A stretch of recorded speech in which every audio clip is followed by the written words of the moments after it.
এই কেলটু, বলতো লোফার আর অফারের মধ্যে পার্থক্য কি? আরে এটা পারিস নে? তাহলে শোন। কোনো ছেলে যদি অপরিচিত মেয়েকে প্রেম নিবেদন করে তখন সেই ছেলেটাকে লোফার বলে। আর কোনো মেয়ে যখন অপরিচিত ছেলেকে প্রেম নিবেদন করে তখন ছেলেটির কাছে সেটি অফার। এই চুপ কর স্যার আসছে।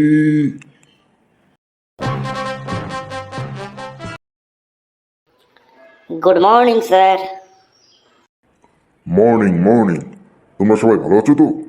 Seat down sit down. Thank you sir. আচ্ছা কেষ্ট, বলুন স্যার। আচ্ছা তুমি কি বলতে পারবে ছুঁচোয় ঢুকে ফাল হয়ে বেরিয়ে যাওয়া এর একটা উদাহরণ? হ্যাঁ স্যার, পারবো স্যার। তাহলে বলো। স্যার, টিউশন মাস্টার হয়ে ঢুকে জামাই হয়ে বেরিয়ে আসা।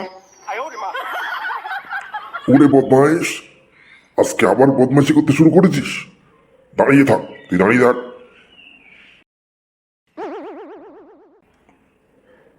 এই যে তোমাকে তো আগে কখনো দেখিনি।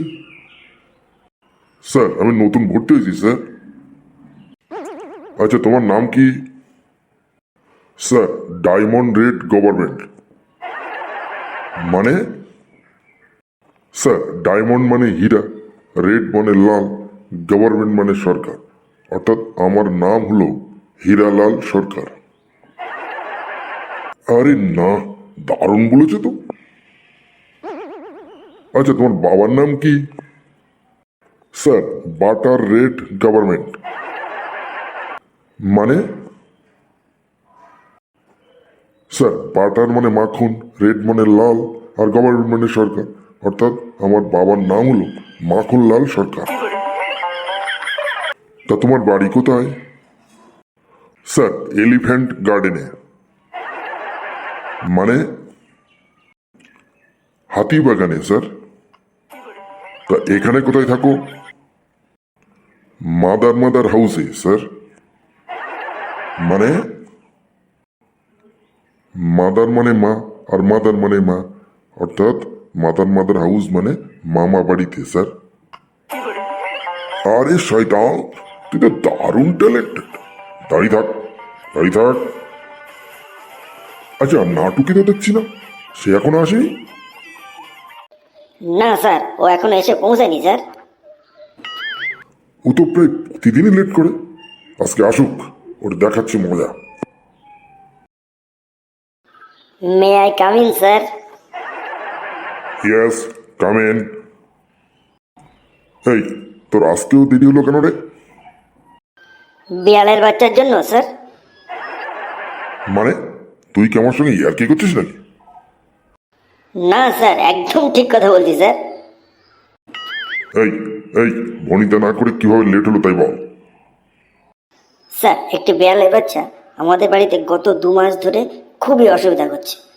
প্রতিদিন মা দূরে কোথাও ফেলে দিয়ে আসতে বলে, আমি ফেলে দিয়ে আসলে সে আবার সঙ্গে সঙ্গে বাড়িতে চলে আসে। তা এর সঙ্গে তো দেরি করার কি সম্পর্ক? স্যার শুনুনই না স্যার। তাড়াতাড়ি বল, সময় নেই। স্যার, আজকে সকালে বিড়ালটা এত জ্বালাতন করছিল যে মা আমাকে বলল বিড়ালটাকে দূরে কোথাও ফেলে দিয়ে। তো আমি বিড়ালকে নিয়ে গাড়ি করে বিভিন্ন অলিতে গলিতে ঘুরতে ঘুরতে এক জায়গায় ফেলে দিলাম। তারপরে নিজেই আমি রাস্তা হারিয়ে ফেললাম, আর বাড়ি আসতে পারছি না। তা বাড়ি আসলি কি করে? স্যার, রাস্তা খুঁজে না পেয়ে বিড়ালটার পিছু নিলাম এবং বাড়িতে চলে আসলাম। এই জন্য স্যার দেরি হয়ে গেল স্যার। আরে শয়তান, তুই তোমার মাথার যন্ত্রণা সৃষ্টি করে দিলি রে শয়তান।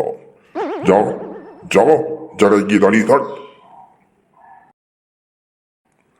আচ্ছা কেলটু, তুই বলতে পারবি আমাদের দেশের জাতীয় খেলা কি? না স্যার, পারবো না স্যার। আরে গর্ধ, এটা জানিস না? কেষ্ট বলতে পারবি? পারবো স্যার। তাহলে বল। কবাডি খেলা স্যার। আচ্ছা, কবাডি কেন আমাদের জাতীয় খেলা সেটা বলতে পারবি? না স্যার, সেটা বলতে পারবো না স্যার। স্যার স্যার আমি পারবো স্যার, বলতে পারলে আমাকে বসতে বলবেন তো স্যার? হ্যাঁ হ্যাঁ, বসতে বলবো। সঠিক বলতে পারলে তোকে বসতে বলবো। কবাডি খেলার একটা নিয়ম হলো, যখন কেউ লক্ষ্যে পৌঁছাতে চেষ্টা করে তখন অন্যরা পিছন থেকে তাকে টেনে হিঁচড়ে যে কোনো উপায়ে তাকে লক্ষ্যে পৌঁছতে না দেয়া। আর ভারতবর্ষের অধিকাংশ লোকই এরকম স্বভাবের হয় স্যার। সেই জন্য কবাডি খেলা ভারতের জাতীয় খেলা। আরে না, নাটু, দারুণ বলেছিস তো, এটা তো ভাবিনি। আরে, তোর মাথায় এত বুদ্ধি কি করে আসে রে? বস বস বাবা, বস। আচ্ছা ডোনা, তোমাকে একটা প্রশ্ন জিজ্ঞাসা করি, বলো তো, বলুন স্যার। তোমার এখন বয়স কত? স্যার 15 বছর স্যার। আচ্ছা বলো তো, 10 বছর পরে তুমি কি হবে বলে তুমি প্রত্যাশা করো? কেন স্যার, 25 হব। হ্যাঁ, দারুণ উত্তর দিয়েছিস তো। বসে পড়ো, বসে পড়ো। স্যার স্যার, আর দাঁড়িয়ে থাকতে পারছি না স্যার, প্রচন্ড পায়ে যন্ত্রণা করছে স্যার।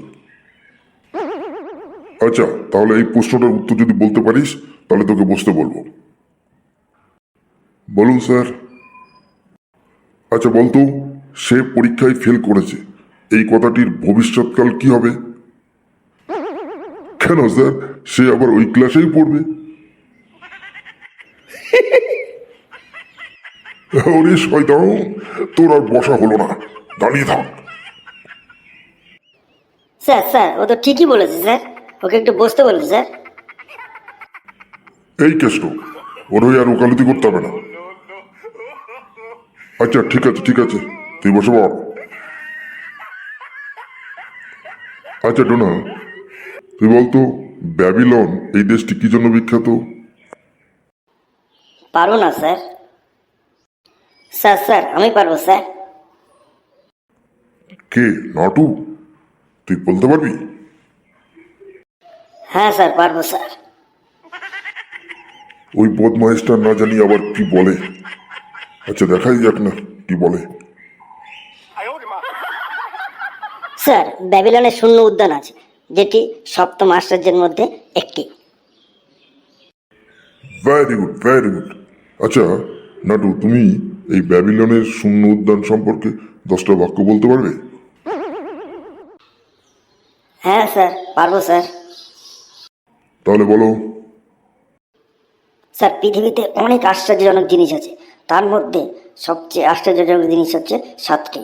এই সপ্তম আশ্চর্যের মধ্যে একটি আশ্চর্য জিনিস ব্যাবিলনে রয়েছে, সেটা হলো ব্যাবিলনের শূন্য উদ্যান। এই উদ্যানটি শূন্যে ভাসতে থাকে। ঠিক একই রকম একটি জিনিস আমাদের ভারতবর্ষের পশ্চিমবঙ্গে রয়েছে, সেটা হচ্ছে হাওড়া ব্রিজ। এটি হুগলি নদীর উপরে অবস্থিত। এটি 1937 সালে ইংরেজরা প্রস্তুতি শুরু করেছিল এবং 1943 সালে এটি জনগণের জন্য খুলে দেওয়া হয়। এটি একটি ঝুলন্ত ব্রিজ। ব্রিজের এ মাথায় 2টি এবং ও মাথায় 2টি, মোট 4টি স্তম্ভের উপরে এই ব্রিজটি দাঁড়িয়ে রয়েছে। মাঝখানে কোনো স্তম্ভ নেই, মাঝখানে হুগলি নদীর ধারা প্রবাহিত হয়েছে। কথিত আছে এই ব্রিজটি যে তৈরি করেছিল ইংরেজরা তার আঙুল কেটে দিয়েছিল, কারণ এই ব্রিজের মেকানিজম যাতে সে অন্য জায়গায় প্রয়োগ করতে না পারে। এই ব্রিজ একটি যোগাযোগ রক্ষাকারী ব্রিজ। কলকাতা থেকে হাওড়া স্টেশনে এই ব্রিজ একটা গুরুত্বপূর্ণ যোগাযোগকারী সেতু।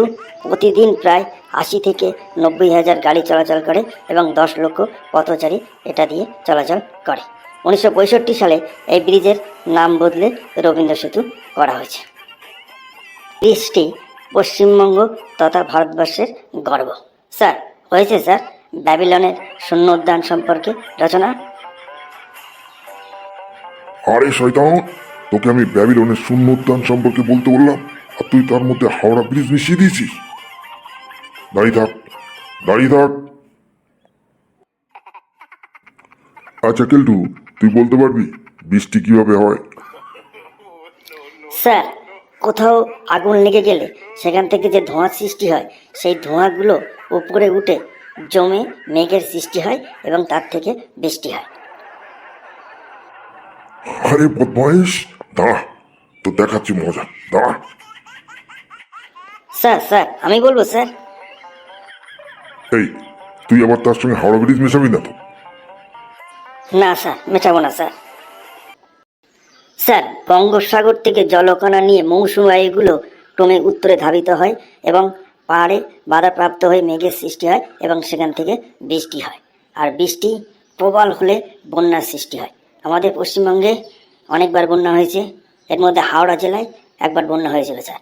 স্যার, হাওড়া জেলার বিখ্যাত জিনিস হলো হাওড়া স্টেশন আর Howrah bridge. Sir, Howrah bridge Hooghly নদীর উপরে অবস্থিত। এটি 1937 সালে ইংরেজরা প্রস্তুতি শুরু করেছিল এবং 1943 সালে এটি জনগণের জন্য খুলে দেওয়া হয়। এটি একটি ঝুলন্ত ব্রিজ। ব্রিজের এ মাথায় দুটি এবং ও মাথায় দুটি, মোট 4টি স্তম্ভের উপরে এই ব্রিজটি দাঁড়িয়ে রয়েছে। মাঝখানে কোনো স্তম্ভ নেই, মাঝখানে হুগলি নদীর ধারা প্রবাহিত হয়েছে। কথিত আছে এই ব্রিজটি যে আরে থাম থাম থাম, আমি আর পাচ্ছি না, আমি আর পাচ্ছি না, দাঁড়া দাঁড়া, তোকে আমি স্কুল থেকে এক্ষুনি তাড়িয়ে দেবো, দাঁড়া। উহ, আমার মাথা যন্ত্রণা শুরু হয়ে গেছে।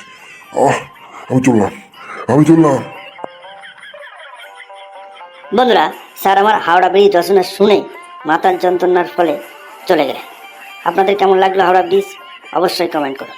আর ভিডিওটা যদি ভালো লাগে অবশ্যই কমেন্ট করে আমাদের সঙ্গে থাকুন। আর হ্যাঁ, একটা লাইক অবশ্যই করবেন এবং অনেক অনেক শেয়ার করে দেবেন। আর অবশ্যই কমেন্টস করবেন। আপনারা কমেন্টস না করলে আমরা বুঝতে পারছি না আমাদের ভিডিওটা কেমন হয়েছে। আর হ্যাঁ, এই ভিডিওতে যে চরিত্রগুলো ব্যবহৃত হয়েছে সেগুলো সবই কাল্পনিক, বাস্তবের সঙ্গে এর কোনো মিল নেই। ভালো থাকবেন, সুস্থ থাকবেন, অনেক অনেক ধন্যবাদ।